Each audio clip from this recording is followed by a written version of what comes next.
Like what?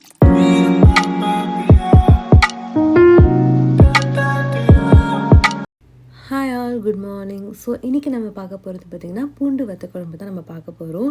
நிறைய பேர் என்கிட்ட வந்து பூண்டு வத்த குழம்பு எப்படி பண்ணுறதுன்னு சில ரெசிபீஸ்லாம் கேட்டிருந்தாங்க டேரெக்டாக. அதனால் நான் வந்து அந்த ரெசிபி வந்து உங்களோட ஷேர் பண்ணுறேன். அண்ட் சில விஷயத்த நான் வந்து எல்லாருக்கும் பிடிச்ச மாதிரி மாடிஃபை பண்ணியிருக்கேன். ஸோ இன்றைக்கி பார்த்து அது தெரிஞ்சுக்கோங்க. முதல்ல அதுக்கு தேவையானது வந்து புளியை வந்து நான் சுடுதண்ணியில் ஊற வச்சு எடுத்துக்கிறேன். ஸோ அந்த புளியை சுடுதண்ணியில் ஒரு கொதி வச்சு நான் ஆஃப் பண்ணி நான் எடுத்துக்கிறேன்.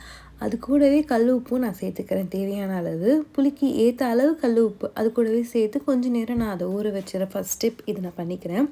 நான் சைடில் வந்து பார்த்திங்கன்னா மலைப்பூண்டு இருக்கு இல்லையா, அந்த மலைப்பூண்டு தான் நான் இன்றைக்கி செய்திருக்கேன். ஒரு 1.5 மலைப்பூண்டு அளவுக்கு நான் எடுத்திருக்கேன். இந்த புளிக்கு நான் 1.5 மலைப்பூண்டு எடுத்திருக்கேன். மற்ற அளவெல்லாம் நான் ஒன்று ஒன்றா சொல்கிறேன். அதோடு சேர்த்து நான் அன்றைக்கி சின்ன வெங்காயம்லாம் ஆட் பண்ணல, பெரிய வெங்காயம் தான் எடுத்திருக்கேன். அந்த பெரிய வெங்காயம் ஒரு பெரிய வெங்காயம் பொடியாக நறுக்கியிருக்கேன். ஈவன் பூண்டியுமே நான் வந்து கொஞ்சம் பொடியாக தான் நான் நறுக்கியிருக்கேன். இதுக்கு ஃபஸ்ட்டு நான் வந்து கடாயை எடுத்துகிட்டு அது சூடு ஏறினதும் நான் நல்லெண்ணெய் எடுத்துக்கிறேன். இன்றைக்கி நல்லெண்ணெய் வந்து கொஞ்சம் டேஸ்ட் வந்து நல்லா என்ஹான்ஸ் பண்ணி காட்டும். ஸோ நான் பண்ண போகிற அளவுக்கு 1.5 தேக்கரண்டி அளவுக்கு நான் நல்லெண்ணெய் ஆட் பண்ணிக்கிறேன்.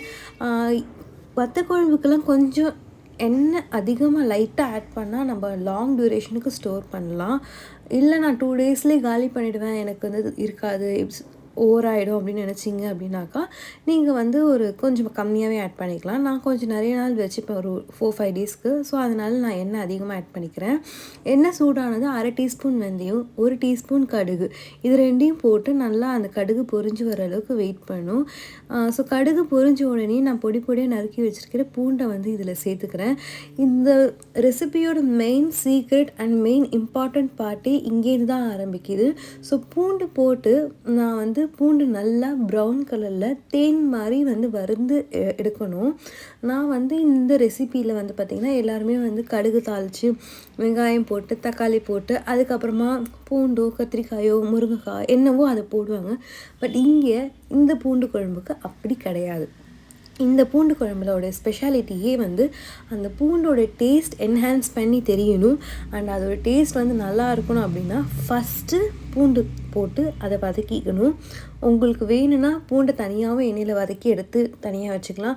ஆனால் நான் அந்த மாதிரிலாம் பண்ண போகிறதுக்கு பூண்டை ஒன்றா தான் வதக்குவேன். ஃபஸ்ட்டு அதை போட்டு வதக்கி எடுத்துக்கிறேன். அந்த பூண்டு நல்லா ப்ரௌன் கலரில் வதங்கணும் அண்ட் தீஞ்சிடவும் கூடாது. ஸோ இப்போ ப்ரௌன் கலரில் வதங்கியிருக்கு, இதுதான் வந்து பதம். இந்த பதம் வந்ததும் நான் வந்து கொஞ்சம் ரெட் சில்லி பவுடர் ஆட் பண்ணிக்கிறேன், 1 teaspoon. And 2 teaspoon coriander powder add பண்ணிக்கிறேன், தனியாத்தூள் வந்து ஆட் பண்ணிக்கிறேன்.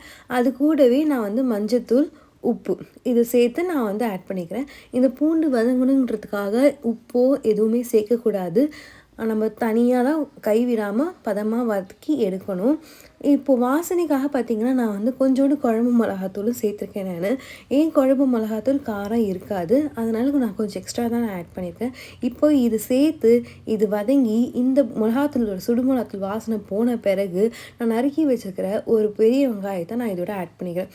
இது பார்க்க வித்தியாசமாக தான் இருக்கும், ஆனால் இது ட்ரை பண்ணி பாருங்கள், கண்டிப்பாக டேஸ்ட் வித்தியாசமாக இருக்கும். ஸோ பூண்டு வதங்கி மசாலாலாம் போட்டு அந்த மசாலாவும் சுடு மிளகாத்தூள் வாடையெல்லாம் போன பிறகு நீங்கள் வெங்காயத்தை சேர்த்துருக்கேன். அந்த வெங்காயம் வதங்கி எண்ணெய் பிரிஞ்சு வர அளவுக்கு நான் வெயிட் பண்ணியிருக்கேன். இப்போ எண்ணெய் பிரிஞ்சு வர ஆரம்பிச்சிருக்கு. நான் கொஞ்சம் தண்ணி ஊற்றி தான் வதக்கினேன். ஸோ அதனால தான் இன்னும் கொஞ்சம் எண்ணெய் பிரிஞ்சு வந்திருக்கு. ஸோ தண்ணி ஊற்றி கொஞ்சம் இன்னும் வதங்கின பிறகு எண்ணெய் பிரிஞ்சு இந்த மாதிரி ஸ்டேஜ் வந்த பிறகு நான் என்ன பண்ணுறேன்னா சைடில் நான் புளி ஊற வச்சேன் இல்லையா, அந்த புளியை நான் கரைச்சி வடிகட்டி கொஞ்சம் கொஞ்சமாக நான் எடுத்து வச்சுக்கிறேன். அதுதான் நான் அடுத்து ஆட் பண்ண போகிறேன். பட் வந்து இந்த மாதிரி நல்லா எண்ணெய் பிரிஞ்சு பொறுமையாக வரணும், அது வரைக்கும் நம்ம வெயிட் பண்ணணும். இதுதான் வந்து ஸ்டேஜு. இந்த ஸ்டேஜில் தான் வந்து நான் இப்போ புளிக்கரசலை ஆட் பண்ண போகிறேன். இப்போ பாருங்கள். ஸோ புளிக்கரசலை நான் ஆட் பண்ணிக்கிறேன். புளிக்கரசலை ஆட் பண்ணுறதுக்கு முன்னாடி எந்த அளவுக்கு நமக்கு வந்து அந்த வெங்காயமும் பூண்டும் வதங்கியிருக்குன்னு பாருங்கள். பட் முக்கியமான விஷயம், பூண்டு தீஞ்சிடக்கூடாது அண்ட் வெங்காயமும் தீஞ்சிடக்கூடாது. இதை வந்து நம்ம கவனமாக பார்த்துக்கணும். ஸோ அந்த மாதிரி ஸ்டேஜில் இருக்கும்போது நான் புளிக்கரசலை வந்து ஆட் பண்ணிக்கிறேன். இந்த அளவுக்கு நான் புளி ஊற வச்சேன், அந்த அளவுக்கு கொஞ்சம் கொஞ்சமாக தண்ணி ஊற்றி நான் வந்து புளியை கரைச்சி எடுத்துக்கிட்டேன். நிறைய தண்ணி ஊற்றி நான் புளியை கரைக்கலை. திக்காக கரைச்சி எடுத்துக்கிட்டு கொஞ்சம் கொஞ்சமாக எடுத்துக்கிட்டேன் நான். ஸோ வேணும்னா நான் இப்போ இந்த குழம்புல தான் நான் தண்ணி ஆட் பண்ணுவேன். தனியாக நான் புளி தண்ணியை ஆட் பண்ண மாட்டேன் நான். இப்போ இந்த தண்ணி வந்து பார்த்திங்கன்னா வரும்போது நான் வந்து ஒரு தக்காளி நான் அதுக்கே ஒரு சின்ன தக்காளி தான், அந்த 4ஆக வந்து அப்படியே கட் பண்ணி நான் அப்படியே ஆட் பண்ணிடுறேன் நான். இது பார்த்திங்கன்னா ஒவ்வொன்றும் ஒவ்வொரு ஸ்டேஜில் நான் ஆட் பண்ணுவேன். வெங்காயம் தக்காளி எல்லாத்தையும் ஒன்றா போட்டு வதக்கி ஒன்றா வறுத்தெடுத்து நான் பண்ண மாட்டேன் நான். ஸோ இந்த குழம்புக்கு பார்த்திங்கன்னா கருவேப்பிலையோ கொத்தமல்லியோ எதுவுமே தாளிப்பு கிடையாது, எதுவுமே மேலே தூறதும் கிடையாது. ரொம்ப ஈஸியான குழம்பு, ரொம்ப டேஸ்ட்டாகவும் இருக்கும். கல்யாண வீட்டிலலாம் இதுதான் வந்து உங்களுக்கு சர்வ் பண்ணுவாங்க. ட்ரை பண்ணி பாருங்கள். ஸோ தேவையான அளவு நான் தண்ணி ஊற்றிக்கிட்டேன். இப்போ இந்த தண்ணி ஊற்றி பார்த்திங்கன்னா இது வந்து ஒரு 1/4 மணி நேரத்துக்கு எனக்கு கொதிக்கும். இப்போ நான் ஸ்டவ்வையும் வந்து ரொம்ப ஹைலலாம் வைக்க போகிறதில்ல. இப்போ தண்ணி ஊற்றி பார்த்திங்கன்னா நான் ஸ்டவ்வை வந்து ஹையில் வைப்பேன். ஹையில் வச்சு பார்த்திங்கன்னா அந்த தண்ணி கொதி வரும். கொதி வந்த பிறகு பார்த்திங்கன்னா ஒரு 2-3 நிமிஷத்தில் ஸ்டவ்வை நான் சிம்மில் வச்சிடுறேன் நான். இப்போ பார்த்திங்கன்னா சிம்லேயும் வச்சு அந்த தண்ணி நல்லா சுண்டி குழம்பு நல்லா கொதிச்சு வந்திருக்கு. ஸோ இதுக்கு தேவையான அளவு உப்பையும் நான் 2வது ஆட் பண்ணேன். வெளியே புளியில் ஆட் பண்ண உப்போட மட்டும் நம்ம நிறுத்திடக்கூடாது. 2வது சாம்பார் மிளகாத்தூள் இதெல்லாம் ஆட் பண்ணதால் தேவையான அளவு உப்பு போட்டு அதையும் திருப்பி நம்ம கொதிக்க வைக்கணும். ஸோ இதுதான் ஃபைனல் ஸ்டேஜ். இந்த ஸ்டேஜ் வந்த அளவுக்கு பார்த்திங்கன்னா எண்ணெயெல்லாம் நல்லா பிரிஞ்சு நல்லா தனியாக வந்திருக்கும். இதுதான் நம்மளுடைய பூண்டு வத்த குழம்பு. இப்போ பூண்டு வத்த குழம்பு சுட சுட நமக்கு தயாராகிடுது. இது அப்படியே பார்த்திங்கன்னா சாப்பாடோடு சேர்த்து சாப்பிட்லாம். நான் வந்து பார்த்திங்கன்னா சுட சுட சாதம் சைடில் வடித்து வச்சுருந்தேன். சுட சுட சாதத்தோட ஜவ்வரிசி வத்தல் நான் பொரிச்சு வச்சுருந்தேன். பொரிச்சு வச்ச வத்தலோட நான் இப்போ இந்த பூண்டு குழம்பை பசைஞ்சு சாப்பாடை பரிமாற போகிறேன் எல்லாருக்கும். வேறு ஏதாச்சும் ரெசிபி வேணும்னா கமெண்ட் பண்ணுங்கள், நான் உங்களுக்காக ஷேர் பண்ணுறேன். Thank you all. பாய் பாய்.